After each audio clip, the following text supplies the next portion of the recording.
Adult social care is often described as the front and back door to the NHS, and here in Liverpool the demands on the service are rapidly increasing.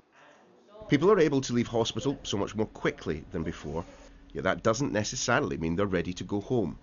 Well, I imagine you're pretty busy here on a daily basis. We are, especially over the winter months. When people fall more often, there's more hip, people break the hip more often, may go into hospital. They may have an operation which medically fixes the hip, but then they need support and they need reablement in order to get back on the feet again. And that's where we come into it. The physiotherapists will work with people. They will set exercises. Our staff will then do those exercises with people on a daily basis. If they were at home, that wouldn't happen. People would be at risk of not gaining that mobility back, and they'd be at risk of having further falls and ending up back in hospital. Father Tony Hunt worked in Africa for the Catholic Church for almost 50 years, but a series of heart attacks and other health issues meant he returned home to Liverpool for treatment. Now he's hard at work, hoping to soon be back with his friends and able to return to some degree of normalcy. So then the doctor or the surgeon spoke to me and he said, we've got to cut that toe off, but it's beginning to affect the next toe. So in the end they decided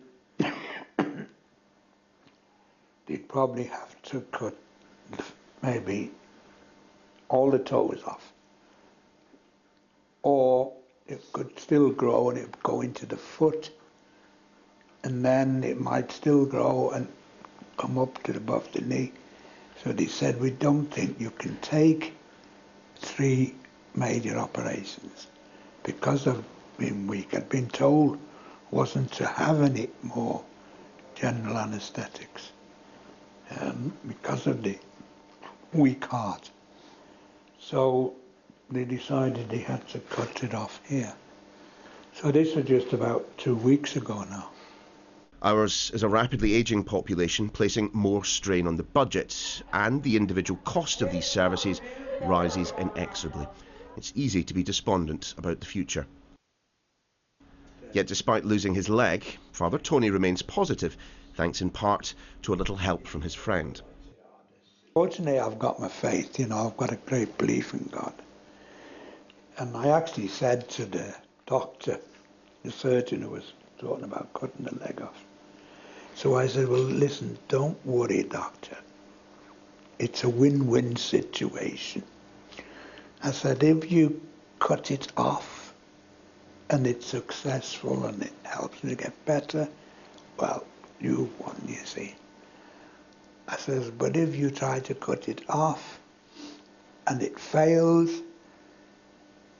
then I win because I go to heaven.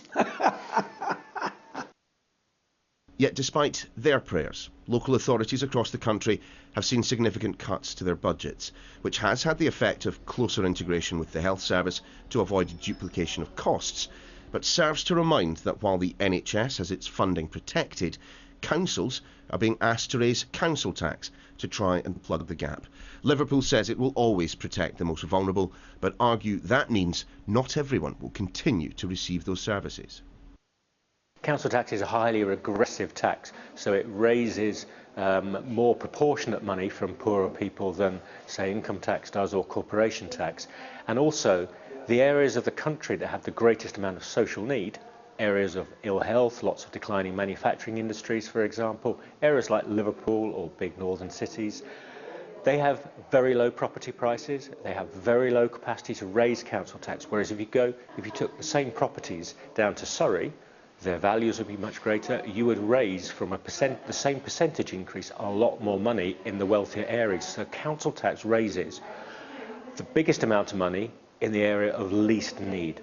It's a very ineffective and unfair way of trying to bridge the funding gap.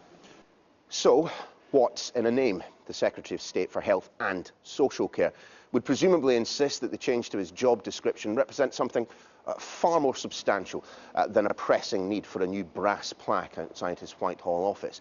Yet the two, healthcare and social care, have traditionally been distinct. One provided by the NHS, the other by local authorities, one free at the point of delivery, the other often involving significant expense. It's difficult to reconcile claims of a crisis in social care with its many success stories. But as the population ages, patient needs become more complex. Costs rise faster than budgets. It would appear a crunch point is approaching. Do you think those government ministers that are responsible for this are simply being naive about the effect that these cuts have had? Or do you think these actions are being carried out in full knowledge? Well, ministers simply don't want to face the reality of this crisis. Once they admit there's a crisis, they have to do something about it. That means providing more funding and looking again at how health and social services work together. They're running away from the challenge rather than meeting it. It's difficult to believe, but more people work in social care than in the health service, and yet only one has its funding ring-fenced. The government has made much of its efforts to secure parity of esteem for physical and mental health. Given its role in relieving the burden on the NHS, is it too much to ask to place social care and health care on a similarly equal footing?